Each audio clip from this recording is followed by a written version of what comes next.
조간 브리핑.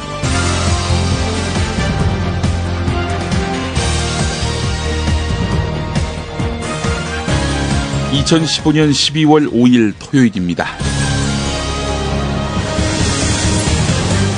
오늘은 한겨레 사설로 시작하겠습니다. 11월 14일 민중총궐기대회는 근래 보기 드문 대규모 집회였음에도 왜 이렇게 많은 사람들이 모였나라는 본질적인 질문보다는 왜 폭력이 행사됐나라는 부차적인 문제가 부각됐다. 정부와 보수 언론이 쟁점 왜곡을 주도했고, 같은 연장선에서 경찰은 오늘 집회를 금지하려 온갖 술책을 다 썼다. 하지만 그 시도는 실패했고 이제 다시 본질적인 질문으로 돌아갈 수 있게 됐다. 많은 시민이 광장으로 나오는 것은 무엇보다도 정부의 일방적인 국정 운영에 분노하기 때문일 것이다. 정부가 노동개혁이라며 밀어붙이는 노동 5법 개정은 민주노총뿐 아니라 노사정위원회에 참여했던 한국노총마저도 노사정 합의의 취지와 정신을 훼손한 비정규직 확산법이라고 비난하고 있다. 농민들은 쌀값 폭락 등으로 시름겨운 농촌의 현실을 알리기 위해서 상경투쟁에 나섰다. 역사 교과서 국정화는 국민 여론에 눈과 귀를 닫는 불통 정책의 완결편이라고 할 만하다. 이렇게 노동자, 농민, 청년, 학생 등 각계각층이 집회에 참여한다. 개별적으로 목소리를 내봐야 정부가 꿈쩍도 하지 않으니 함께 모여서 커다란 목소리를 내려는 것이다. 경찰 물대포에 맞아서 중태에 빠진 농민 백남기 씨의 쾌유를 기원하고 공권력의 폭력을 규탄하는 것도 이번 집회의 주요 목적이다. 공권력은 아무리 극악한 범법자를 다룰 때라도 그 신체와 생명을 함부로 해쳐서는 안 되는 법인데, 생존권을 내걸고 시위하는 농민을 물대포로 직사해서 의식불명 상태에 빠뜨린 것은 공권력 남용을 넘어서 살인미수에 해당하는 국가폭력이다. 정부는 사죄와 함께 관련자 처벌에 나서야 한다. 광장에 모여서 목소리를 내는 시민이 많다는 것은 그만큼 정부가 평소 이들의 의견을 무시했다는 반증이다. 평온한 주말의 일상을 포기하고 추위를 무릅쓴 채 집회 시위에 나서야 할 정도로 다급한 요구가 이들 마음속에 있다는 뜻이다. 오늘 정부가 주시해야 할 것은 사소한 불법 시위의 꼬투리가 아니라 시민들을 겨울 광장으로 불러낸 그 다급함과 깊은 분노다. 네, 이 사설을 쓴 한겨레 논설위원회 당부, 이 소귀의 경일기가 되는 것은 아닐지, 적어도 지금까지 정부의 행태로 봐서는 그런 염려가 충분히 합리적입니다. 반드시 알아야 할 뉴스로 이어가겠습니다.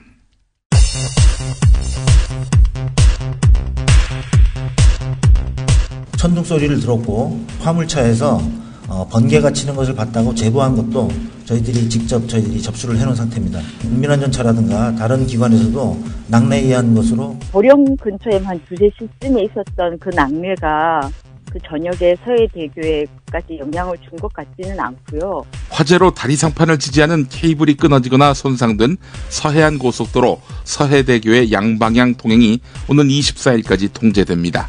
교통량이 많은 연말을 앞두고 하루 평균 통행량이 42,000대인 서해대교가 전면 통제됨에 따라 일대 국도와 고속도로의 교통 대란이 우려됩니다. 자퇴서를 거의 대부분의 학생들이 모일 수 있었던 것은 로스쿨의 제도 자체가 사실상 파행되는 것이고, 이 로스쿨에 소속되어서 저희가 법학도로서의 꿈을 이어나가는 것이 의미가 있는지, 2017년 폐지 예정인 사법시험의 4년간 폐지 유예 방침을 전격적으로 밝힌 법무부가 갈팡질팡 행보를 계속하고 있습니다. 법무부는 사법시험 폐지 4년 유예 방침을 밝힌 지 하루 만인 어제 폐지 유예가 법무부의 최종 입장은 아니다라면서 한 발 물러섰는데요. 방금 들으신 대로 법학전문대학원 학생과 교수들의 반발이 확산되고 갑작스러운 정책 변경으로 예상되는 혼란에 대한 여론의 질타가 높아지니까 이런 조처가 나온 것으로 풀이됩니다.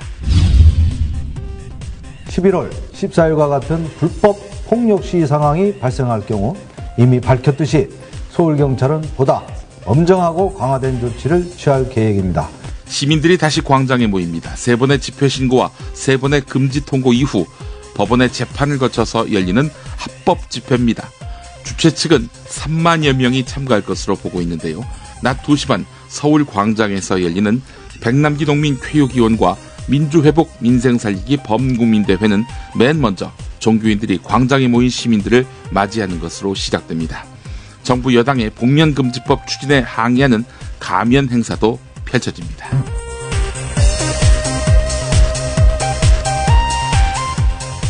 김용민의 조간브리핑은 이담채 김치, 전창걸의 새싹당 공차, 코골이 119, 재미월드, 좋은 사람과 플라워, 구이동 대양참치, 연지연 곰탕이 함께합니다. 직접 담가 먹는 김치가 사 먹는 김치와 다른 이유 잘 아시죠? 내 눈으로, 내 손으로 골라야죠. 우리 걸로요. 한 포기 한 포기 직접 손으로 소금을 뿌려 절이는 가장 깨끗한 손으로 정성과 진심을 담아 이 김치 쥐앗으로 못 써요. 나쁜 병균 틈타지 말아야 하니까. 건강을 위해 소금은 적당히, 그러나 맛깔나게. 내 가족이 먹을 김치니까. 가족이 먹는 김치를 하나 더 만든다는 심정으로 만든 김치, 이담채 김치. 입맛 까다로운 김어준 딴지일보 총수의 한마디. 제가 이 김치의 맛을 보증합니다. 정말 맛있어요, 이 김치는. 포털사이트 검색창에 이담채를 입력하세요. 전화주문은 1544-4586, 1544-4586. 추운 겨울이 찾아왔습니다. 잠시 제멋대로 돌아가는 생각들을 멈추고 차 한 잔을 마시며 마음을 돌아봅니다. 마음은 몸을 돌보라 합니다. 몸이 마음입니다. 속상하기 쉬운 연말연시 국내 농가의 깨끗한 수경재배로 키워 맛의 풍미가 다른 새싹당 콩차를 당신에게 선물하세요. 회원가입 없이 전창걸닷컴에서 바로 구매할 수 있습니다. 전화문의는 070-8635-1288, 070-8635-1288입니다. 정부가 2060년 장기 재정 전망을 발표했습니다. 장기 재정 전망은 현재의 사회보험제도를 유지하거나 크게 바꾸지 않을 것을 전제로 해서 경제 성장률과 인구 구조 변화 등을 고려해서 재정 상황을 따져본 것입니다. 정부가 수십 년 뒤에 재정 전망을 내놓는 것은 이번이 처음인데요. 결론적으로 말하자면 현행 보험료를 올리거나 지급액을 줄이지 않으면 건강보험 재정이 10년 안에 누적 적자로 돌아서는 등 주요 사회보험들이 지속 가능하지 않은 것으로 추산됐습니다. 언젠가는 고갈된다 이런 얘기죠. 정부는 이를 근거로 해서 적정부담, 적정급여를 내세워서 보험료 인상이나 급여 축소 등의 필요성을 제기했습니다. 그러나 사회보험 개편은 그 필요성과는 별개로 계층 간, 세대 간 갈등이 불가피해서 사회보험 개편 문제가 내년 총선과 2017년 대통령 선거 등 국내 정치 일정에서 핵심 쟁점이 될 수 있을 것으로 예상됩니다. 이 기사 정말 엄청난 분노를 솟구치게 하는데요. 보도하는 언론이 없습니다. 특히 방송들. 각종 사회보험이 고갈될 그 시기를 대비하기 위함 때문일까? 울산 북구를 지역구로 하고 있는 새누리당 박대동 의원이 비서관으로부터 월급의 일부를 강제로 상납받아서 사적인 용도로 썼다는 주장이 제기됐습니다. 이 같은 주장을 편 사람은 2012년 19대 총선에서 당선되기 전부터 박대동 의원을 도와온 전 비서관 박모 씨입니다. 이 박 전 비서관은 박대동 의원이 2012년 국회에 입성한 다음 6급 비서관으로 채용됐는데요. 이후 지역 사무실에 5급으로 이동했지만 박대동 의원은 계속 6급 비서관에 해당하는 월급만 받고 나머지는 사무실 비용으로 쓰자 이렇게 강요했다고 합니다. 박 전 비서관은 중앙일보와의 통화에서 다른 데도 써야 하니 급여에서 매달 120만 원씩 내놓으라고 했다. 내가 보증금 3천만 원에 월 20만 원 주고 있는 집에 산다고 하니까 박대동 의원은 여기 돈 벌러 왔느냐라고 이야기했다고 주장했습니다. 이 박 전 비서관은 2012년 말부터 2014년 1월 사표를 쓰기까지 지역 사무실에 근무하는 인턴에게 매달 120만 원씩 모두 1,500만 원가량을 송금했다고 하는데요. 나중에 이 돈 갖고 어떻게 사용했는지, 어디다 사용했는지 살펴보니까 장부에 적힌 것을 보니까 박대동 의원의 아파트 관리비, 가스비, 심지어 요크루트 배달값으로 쓰였다. 이렇게 주장했습니다. 이에 대해서 박대동 의원실 관계자는 이 박 전 비서관 주장을 일부 인정했습니다. 박대동 의원 재정경제부 관료 출신인데요. 예금보험공사 사장을 지냈습니다. 재산이 7억인가 그렇다고 하는데 말이죠. 중앙일보는 박대동 의원의 해명을 직접 들으려고 전화통화를 계속 시도했지만 연결되지 않았다고 합니다. 비서관 월급 가로채서 지 처먹을 요크루트 값을 댔다. 사실이라면 아마 역대급 갑질이 아니겠나 이런 판단을 해보게 됩니다. 정치권 소식으로 이어가 보겠습니다. 지난달 29일 문재인, 안철수, 박원순 공동지도부 제안을 거절하고 난 이튿날 광주를 찾은 안철수 새정치민주연합 전 대표가 강철수, 즉 강한 안철수를 선언했습니다. 그런데 대상이 박근혜 대통령이 아니라 문재인 대표를 향한 강함이었습니다. 더 이상 간철수, 즉 간만 보는 안철수로 머물지 않겠다는 뜻인데요. 자, 그런데 광주를 다녀온 지 이틀 만에 안철수 전 대표에게 새로운 도전이 닥쳤습니다.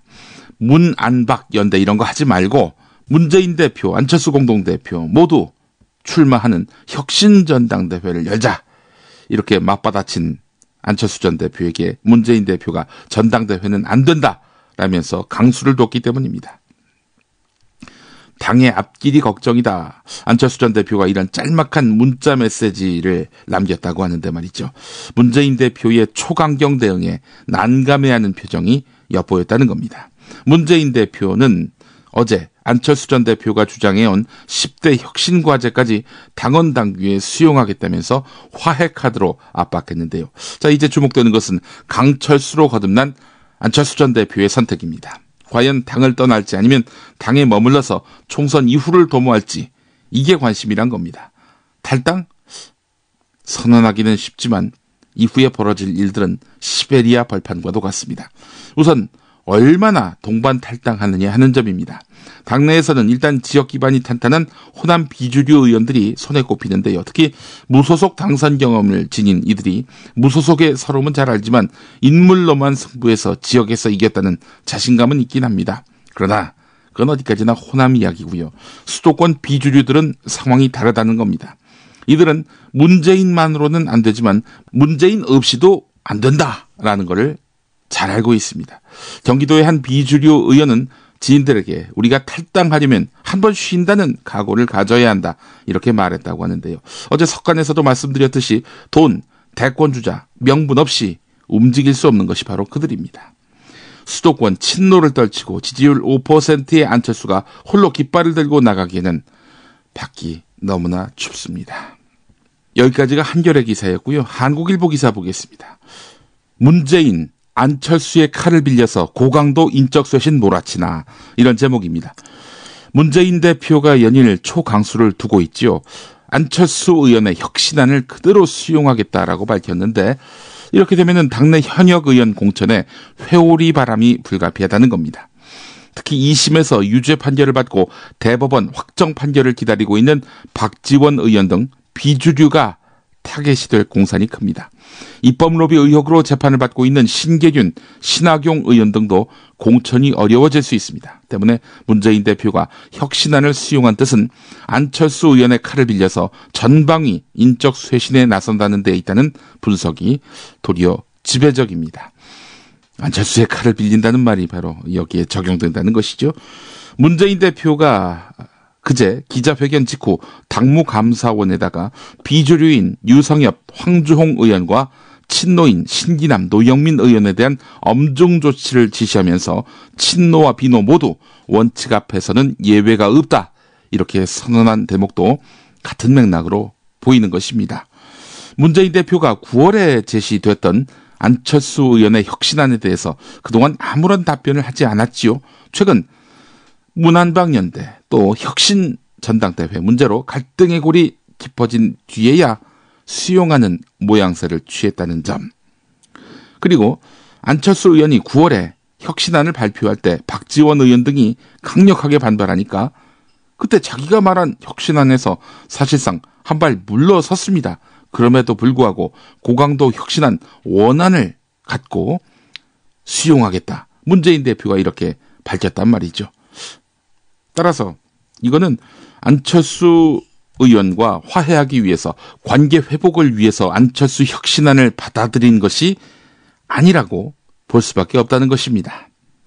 또 안철수 의원의 혁신안, 박지원 의원 등의 반발로 후퇴했다라고 말씀드렸지요. 문재인 대표는 혁신안 원안을 수용하면서 결국 안철수 의원의 혁신 의지가 후퇴했다는 점을 부각시키는 이중 효과도 노렸을 법하다.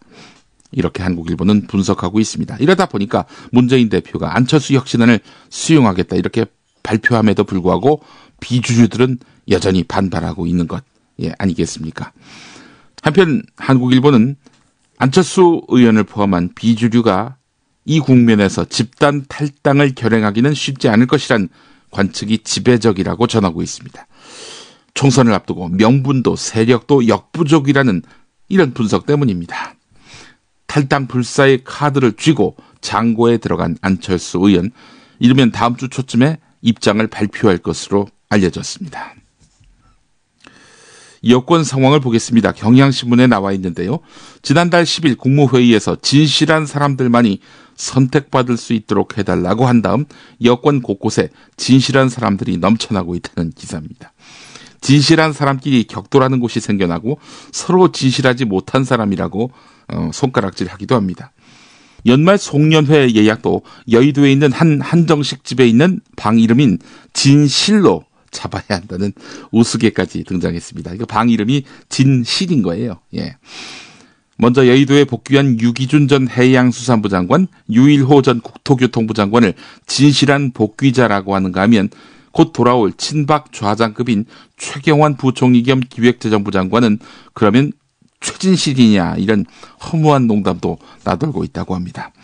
새누리당에 불고 있는 이 같은 진실한 인증놀이 열풍은 마치 계륵과도 같다는 평가도 경향신문은 전하고 있는데요.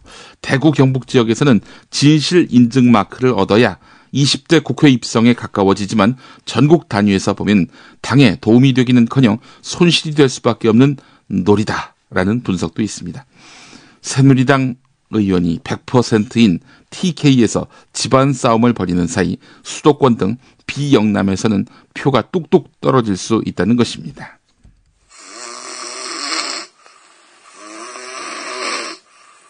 큰일 났네요. 큰일 났어요.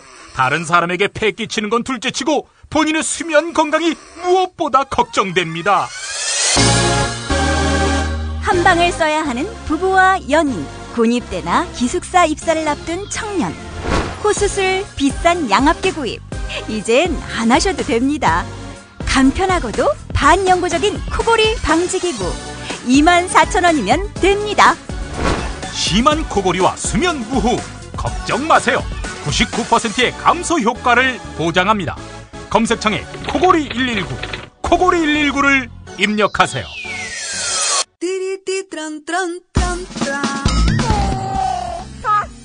스마트폰, 물통, 무료지, 아이패드, 패스트푸드 음식. 승용차니 지저분해요. 이게 섞이지 않도록 몽땅 넣을 수 있는 멀티 포켓 어때요? 한 손으로 스마트폰 보면 팔이 아파요. 목에 거는 스마트폰 거치대, 이거면 고민 끝. 우와, 아이디어 장렬. 어디서 살 수 있어요? 즐거운 아이디어, 재미있는 쇼핑몰 재미월드요. 스마트폰, 텔레비전, 냉장고 이런 건 안 팔아도 가려운 곳 긁어주듯 빛나고 즐거운 아이디어 상품이 365일 파격 세일 중이랍니다. 거기가 어디라고요? 재미월드입니다. 구글, 네이버 다음에서 재미월드를 입력하세요. 법무부가 국회 법제사법위원회 이상민 위원장을 찾아가서 사법고시 없애기로 한 거 한 4년 정도 유예하겠다 이렇게 말한 모양입니다. 발표 하루 전에 말입니다. 자, 그런데 이상민 위원장 만류했다고 합니다. 그런데 그제 사법시험 폐지 4년 유예 방안 발표를 강행한 것으로 확인됐다는 겁니다. 하지만 법무부는 입장 발표 하루 만인 어제 사시 폐지 4년 유예는 최종 입장이 아니다라면서 한 발 뺐습니다. 김주현 법무부 차관이 전국에 생중계되는 텔레비전 카메라 앞에서 직접 밝힌 법무부 입장이 미확정 입장이라는 것입니다. 법무부 스스로 전날 발표가 성급하게 독단적으로 이루어졌음을 인정한 것으로 해석될 수 있는데요. 사실 가뜩이나 첨예한 갈등 사안에 혼란만 부추겼다는 지적이 나오고 있는데요. 왜 갑작스럽게 그런 입장 발표를 했는지 그 배경에 대한 의구심도 커지고 있습니다. 이상의 내용은 국민일보가 전했습니다. 서해대교 이야기 안 할 수가 없습니다. 한겨레 기사를 보겠습니다. 경기도 평택시와 충남 당진시를 잇는 서해대교가 오는 24일까지 차량 운행이 전면 통제됩니다. 상판을 지지하는 케이블이 화재로 끊어졌지요. 교량의 안전이 우려될 수밖에 없습니다. 그래서 고속도로의 차량 통행을 막게 되는 것인데 사상 초유의 일입니다. 현재도 주말이면 교통정체가 심한 서해대교 통행이 전면 통제돼서 우회 차량이 몰릴 서해대교 부근의 국도와 고속도로에서 교통 대란이 예상됩니다. 근데 관심은 서해대교 케이블 화재 원인입니다. 합동감식반은 낙뢰 화재로 사고가 난 것으로 추정했지만 기상청은 화재가 발생한 시점에 서해대교 일대에서 낙뢰가 관측되지 않았다 이렇게 밝혔습니다. 현장 감식반의 한 관계자는 낙뢰가 없었다는 이야기를 들으니 당혹스럽다. 절단 케이블을 감식 분석해서 정확한 화재 원인을 밝히겠다 이렇게 말했습니다. 12월 5일 전국에서 시위하는 분들이 서울로 몰려오는 이 시점에 서해대교가 왜 이런 비연을 맞았을까요? 서울신문 기사 보겠습니다. 자동차 소유에서 공유로 1년에 300만 원 아낀다라는 제목의 토요판 커버 스토리 주목됩니다. 소유하지 말고 나눠 쓰자는 공유 경제가 급속히 확산되고 있다는 소식인데요. 금융연구기관인 매솔루션에 따르면 공유 경제 세계 시장 규모는 2010년 8억 5천만 달러에서 지난해 100억 달러로 추산되고 있다는 것입니다. 4년 사이에 10배 넘게 성장한 것인데요. 이 성장 속도는 더욱 빨라질 것으로 전망된다는 겁니다. 소유하는 것보다 돈이 적게 들고 기존 자원을 재활용해서 환경 친화적이라는 점에서 소비자들에게 인기를 끌고 있다는 것입니다. 그러니까 이제 한마디로 얘기해서 차를 사는 게 아니라 빌려 쓰는 겁니다. 이럴 경우에는 공차일 경우에는 딴 사람이 또 쓸 수 있는 거 아니겠습니까? 마이카가 없긴 하지만 이동을 목적으로 할 경우에는 굳이 차를 소유할 필요가 있겠는가 하는 그런 문제 인식 속에서 나온 것이 바로 그린카, 공유차라 하겠습니다. 경기연구원 분석에 따르면 차를 필요할 때만 빌려 쓰는 경우 소유할 때보다도 해마다 309만 원의 비용 절감 효과가 발생한다고 합니다. 자동차 구입에 따른 감가상각비, 보험료, 각종 세금 등 이런 것들을 아낄 수 있다는 것입니다. 물론 갈등도 있습니다. 무엇보다도 기존 사업자들이 영역 침해라면서 반발하고 있는데요. 차뿐만 아니라 방을 나눠 쓰는 숙박 공유 업체는 호텔이 반발하고 있고 차를 나눠 쓰는 차량 공유 업체에는 렌터카 회사들이 눈을 흘깁니다. 제조업체들도 촉각을 곤두세우고 있는데요. 공유가 확산되면 사유 전제 아래에서 생산되는 물건의 양이 줄어들기 때문에 여러 가지로 염려하고 있다는 것이죠. 하지만 최근에는 기존 사업자들이 공유를 대세로 인정하고 싸우기보다는 공생을 모색하는 양상이라고 합니다. 정말 공약 지켜달라고 그 말 한마디 하러 간 거잖아요. 평생을 진짜 제가 땀났어. 자신 있게 말씀드린 저희 아버지 평생을 그렇게 그냥 바르게만 살아오신 분인데 근데 아버지한테 만들어놓고 거기 누구도 대답하지도 않고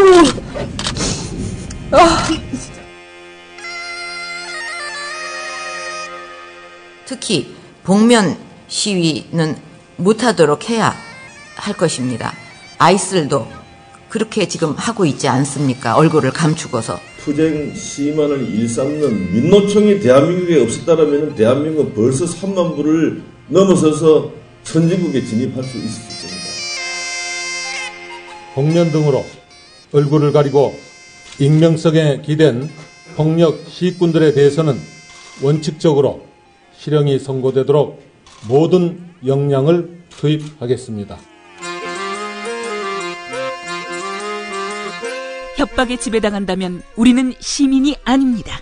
공권력을 조롱하는 행위에 대해서는 반드시 응분의 대가를 치르도록 하겠습니다. 기본권을 포기한다면 우리는 노예일 뿐입니다. 가만히 있으라고, 형님. 가만히 있어. 이것이 국가입니까? 이것이 국가입니까? 12월 5일 토요일 오후 서울 광화문 일대에서 모입시다.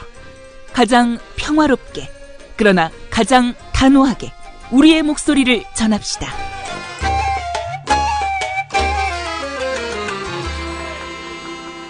우리의 힘은 작지만 합치면 커집니다.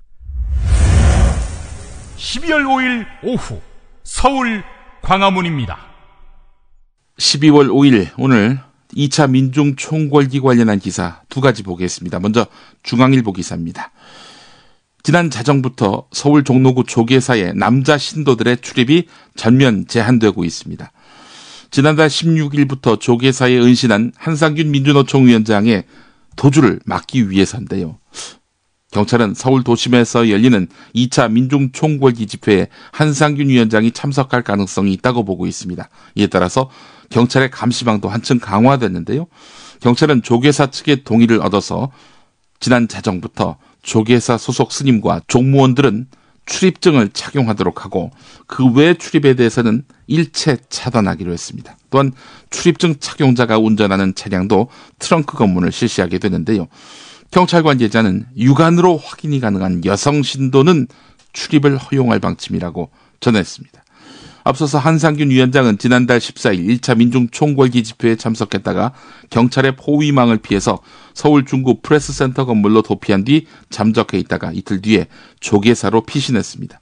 경찰은 한상균 위원장을 검거하기 위해서 조계사 인근에 경력을 배치하고 출입자와 차량에 대한 검문 검색을 실시해 왔습니다.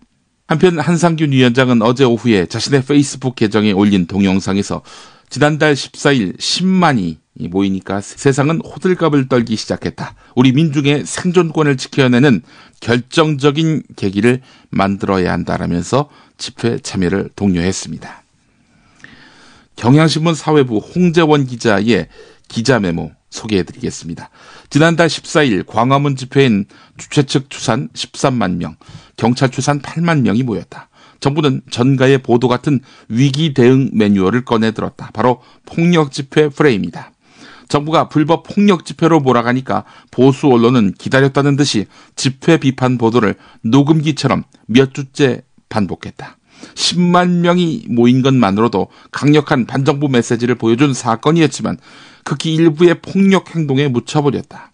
서울지방변호사회는 집회에 대한 자체 현장 감시 결과를 보고서로 내면서 불법 행위는 차벽을 기준으로 가장 앞에 선 일부 인원들에 의해 행해졌고 절대 다수의 시위대는 뒤쪽에서 평화롭게 집회를 했다면서 심지어 사다리를 경찰이 탄 버스를 향해 휘두르는 사람 한 명을 저지하는 수명의 시위대의 모습을 직접 확인했다라고 밝혔다. 불법 행위를 한 그들은 도대체 누구일까? 국민의 목소리가 전달되지 못하도록 죄를 뿌린 사람들 말이다. 둘 중에 하나일 것이다.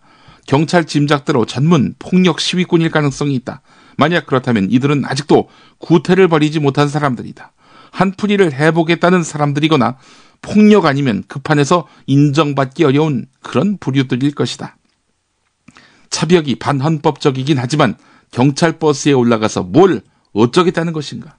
10만 명의 목소리를 일거에 매장시켜버리는 폭력 집회 프레임에 좋은 먹잇감만 되기 십상이다. 만에 하나 이들이 집회 반대 세력에 의해서 동원된 사람들이라면 문제는 심각해진다. 10만 명의 목소리를 폭력 논쟁으로 덮어버리려는 공작이다. 둘 중 어느 쪽이라 해도 폭력 시위꾼은 민주주의 발전에 걸림돌일 수밖에 없다. 이런 사람들은 2차 집회에서 시위대가 먼저 체포하라. 형사소송법 212조에 따르면 현행범은 누구든지 영장 없이 체포할 수 있다. 다만 체포한 뒤에는 지체 없이 경찰에 인도해야 한다. 이런 내용이었습니다.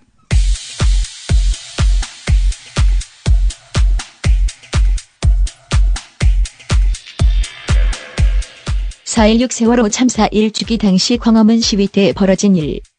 유경근 (4.16) 세월호 가족협의회 위원장의 기자회견. 이 사람들은 당연히 그러려니 하고 별로 신경을 안 쓰는 것 같은데요. 18일날 당일날 사실은 이 시민과 가족들 틈에 섞여서 선동을 하던 사람들이 있어요. 그 가운데 저희가 확인한 것만 3명이 경찰입니다. 특히 광화문 북단에서 광화문 북단 쪽에 보면 그 광장 북단에 보면 광장 중앙에 잔디밭이 있고 잔디밭을 둘러쳐놓은 들어가지 못해서 둘러쳐놓은 하얀색 끈이 쭉 둘러쳐 있잖아요. 그 사람이 저 버스를 넘어뜨리려면 줄을 걸어야 된다. 그래서 이 줄을 풀어서 끊어다가 해야 된다. 주변 사람한테 칼 있냐? 칼 있으면 달라. 저거 끊어서 해야 된다. 근데 좀 너무 이상해서 저희 가족 가운데 한 명이 당신 누구냐? 어떻게 소속이 어디냐? 라고 물었는데 자꾸 회피를 했고 그 와중에 실랑이를 벌이다가 우도시 제끼렸는데 그 안에 명찰이 있더군요. 경찰. 그게 드러나는 순간 그 사람 쏜살같이 청운동 방향으로 횡단보도 가면서 뛰어서 도망을 가버렸습니다. 가족들이 순진해서 그런 거 발견을 하면 잡을 생각을 안 하고 그냥 쫓아버려요. 에이 그러고서.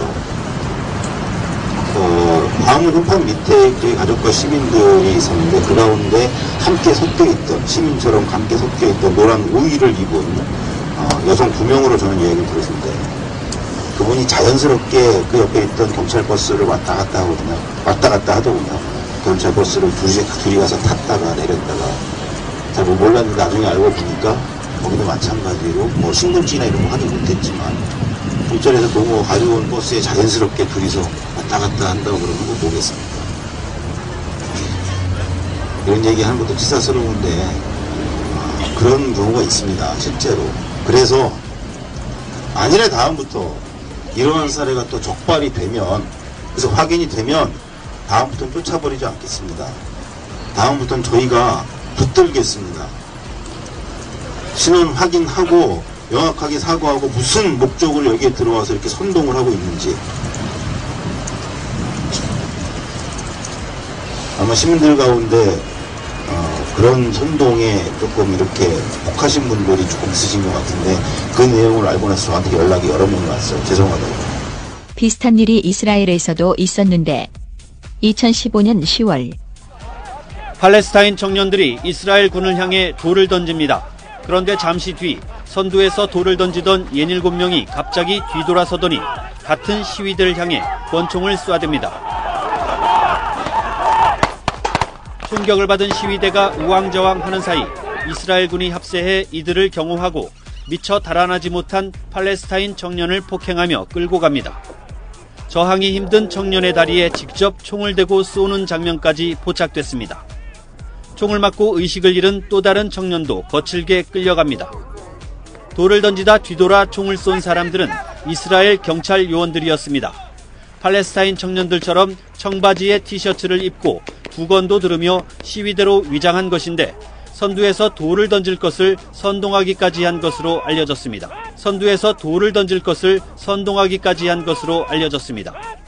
이들의 총격에 3명이 크게 다쳤습니다. 절대 다수 평화 시위 세력에게 폭력을 덧치라는 자들, 그들에게 경고한다. 만일에 이런 사례가 또 발생을 한다고 그러면 분명히 말씀을 드리는데 그냥 안 보냅니다. 반드시 적발을 해낼 거고 여기에 대한 책임을 물을 겁니다.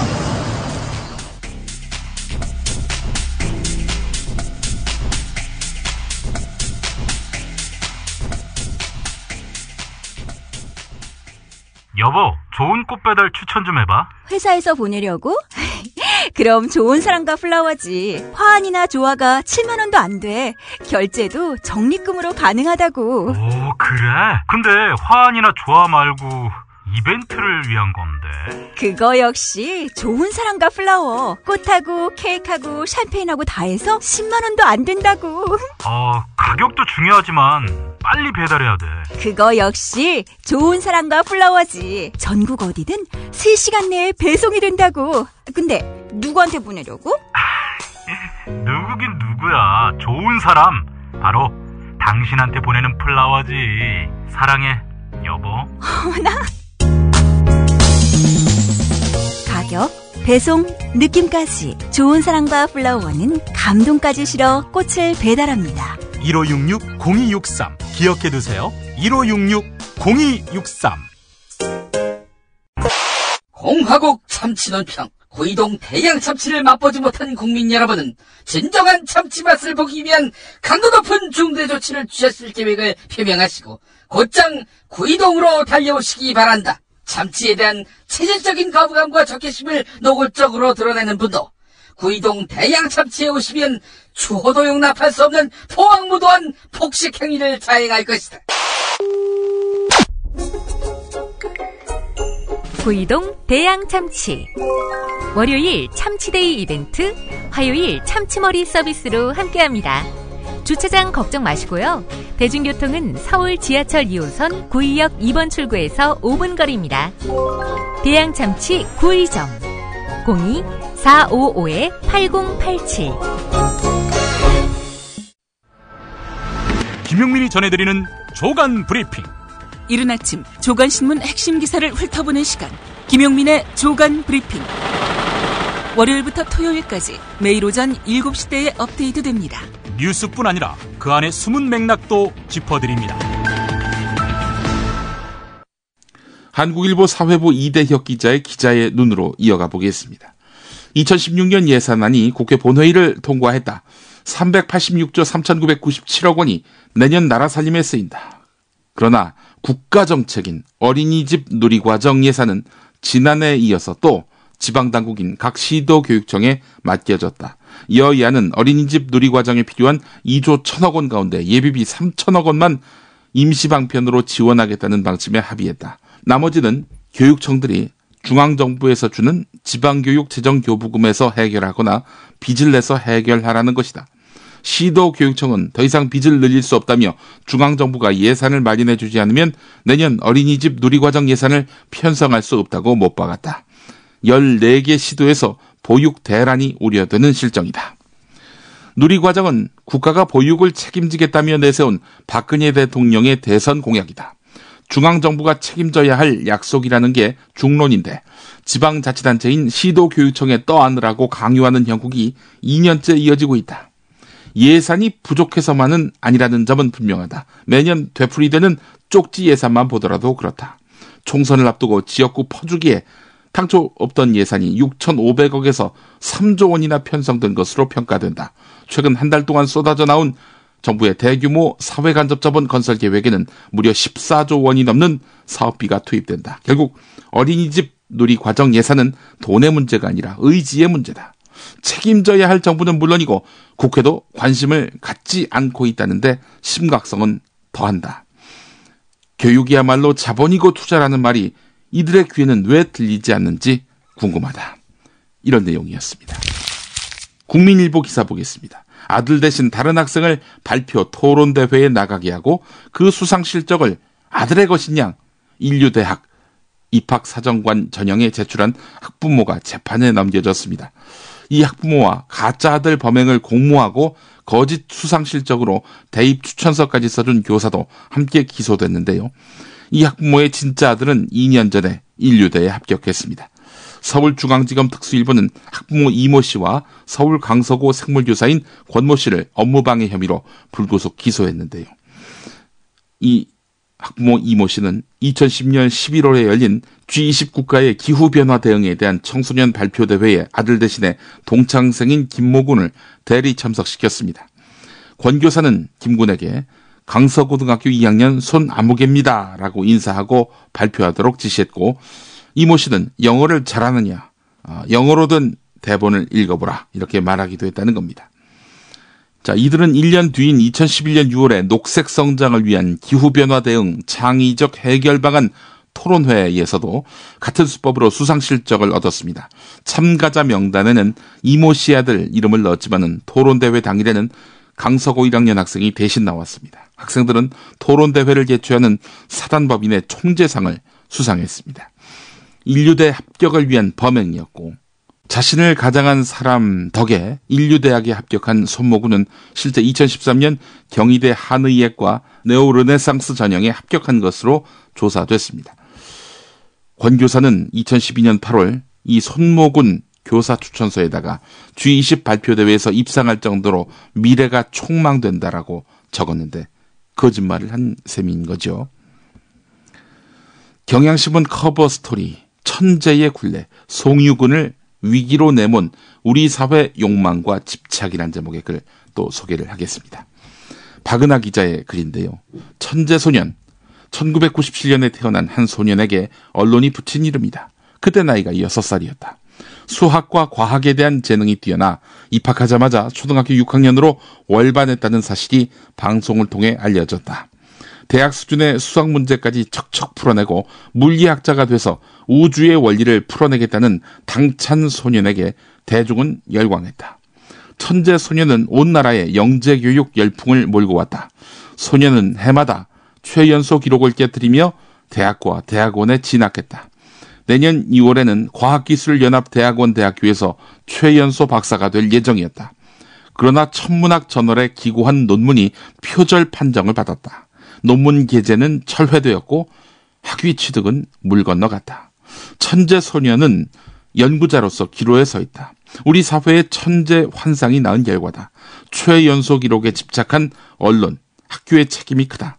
한 명의 천재가 만 명을 먹여 살린다는 말을 진리처럼 여겨온 한국 사회 모두의 책임이기도 하다. 짐은 소년이 짊어지고 갈 것이다. 소년의 이름은 송유근이다. 많은 사람들이 상처를 극복하고 다시 일어서라라고 응원하지만 그것만으로는 충분하지 않다. 천재의 정의를 비범한 사람에서 창조적인 사람으로 바꿔야 한다. 송유근 프로젝트가 상징하는 천재에 대한 욕망과 결핍을 넘어서야 하는 숙제가 우리 앞에 놓여 있다. 이런 글이었습니다.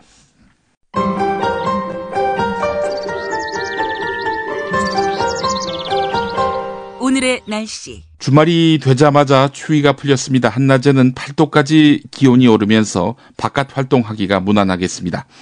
충북 북부 지역에는 비나 눈이 조금 오겠습니다. 당분간 대체로 맑은 날씨가 이어지겠습니다. 오늘 김용민의 조간 브리핑은 검사님 사과해 주셔서 감사합니다라는 한겨레 신문 송경화 기자의 페이스북 글을 소개하면서 마무리하겠습니다. 법원 출입할 때 오늘 내린 눈처럼 펑펑 울었던 적이 2번 있었다. 그중 하나가 간첩으로 몰린 억울한 노인 이야기를 듣고서다. 그 시절엔 가능했던 고문 조작 사건 피해자다.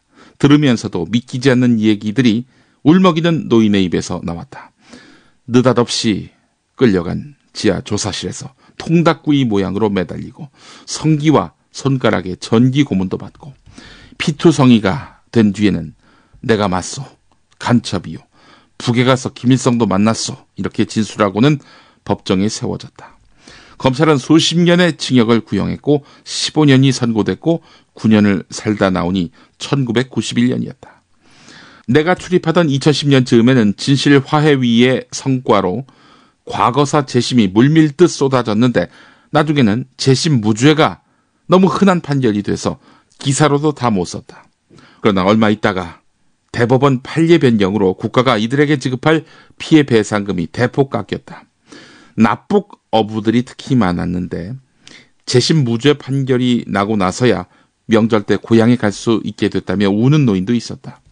2000년대 들어선 지 한참 지났는데도 고향 사람들에게 그는 여전히 빨갱이, 간첩이었던 것이다. 때문에 재심법정은 거의 이들의 한풀이 장소였다. 30여 년 만에 다시 앉은 피고인석에서 어떤 기억들을 떠올렸을까. 덜덜 떠는 사람도 있었고 애써 덤덤한 듯 책상만 보던 이도 있었는데 대부분 무죄라는 그 단어에서는 눈물을 흘렸다. 정치인, 연예인 사건에 비해서 기자들도 별로 없고 관심 바뀐 경우도 많았지만 그들에겐 재심 재판은 평생의 억울함을 풀어줄 과업이자 선물인 것처럼 보였다. 그런데 이상하게도 사과하는 사람이 없었다. 나라 돈으로 배상금이 나가는데 과거 잘못한 사람들에게 구상권이 청구되는 사례도 없었다. 간혹 판사들 중에서는 선배 법관의 잘못된 판결로 고통받게 해드려 죄송하다면서 선고 전에 일어나서 고개를 숙이는 이도 있었지만 검사 중에는 없었다. 그래, 검사는 사법체계상 기소하는 입장이니 어쩔 수 없지 싶었는데 심지어 구형을 하기도 했다. 그래, 검사는 사법체계상 기소하는 입장이니 어쩔 수 없지 싶었는데 사과는커녕 여전히 아무리 형식적이어도 처벌해달라. 건너편에 앉아서 구형을 하고 무죄에 이의 있다고 항소하는 검사들을 백발노인들은 말없이 지켜보았다. 과거 자신을 고문한 경찰과 수사관, 중형을 선고해달라고 한 검사 얼굴을 잊었다는 노인은 보지 못했지만 그래 후배 검사들이 무슨 죄겠냐 하면서 넘기는 듯 했다. 여기서부터는 송경화 기자가 존댓말을 씁니다. 먼 길을 돌아왔는데 그러니까 말입니다. 이문정 검사가 과거사 재심 사건에서 무죄를 구형한 건 말입니다. 처음으로 고문과 기소에 가해자 범주에 있던 사람이 정말 처음으로 당신은 죄가 없습니다 라고 얘기한 그런 일들이었습니다. 그러니까 이거는 단순히 웬 똘끼 있는 검사가 쓸데없는 정의감에 불타서 검찰 내부 지침을 어기고 사법체계를 흔들어서 징계 대상이 되느냐 마느냐 차원의 이게 아니고요. 국가에서는 도무지 아무도 사과하지 않았던 분들께 기소권, 구형권을 가진 검사가 처음으로 그래요, 인정해요, 당신들은 죄가 없어요. 그 시절이 참 그랬죠. 우리가 잘못했어요. 지난 시절 이렇게라도 푸세요 하고 토닥거려주는, 그래서 처벌하지 말라고 비로소 재판부에게 이야기하는 그런 일이었단 말입니다. 이제 와서 박정희가 사과를 하겠어요? 전두환이 사과를 할까요?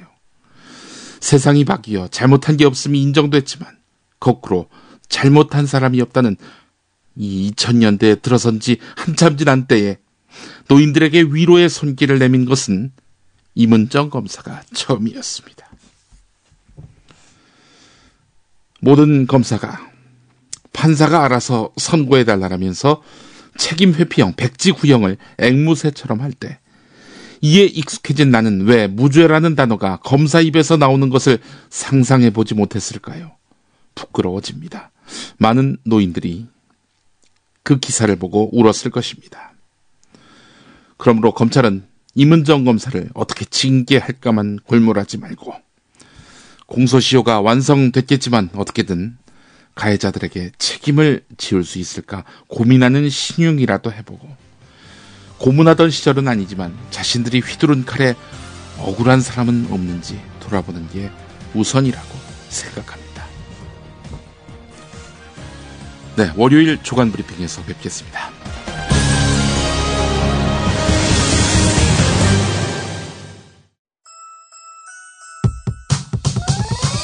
이번 방송 괜찮았나요? 작별의 여운 이렇게 표시해주세요. 다운로드하기, 댓글 달기, 구독하기, 별점 주기. 더 좋은 방송 만들어달라는 약속 이렇게 응원해주세요. 다운로드하기, 댓글 달기, 구독하기, 별점 주기. 기억하셨죠? 다운로드하기, 댓글 달기, 구독하기, 별점 주기.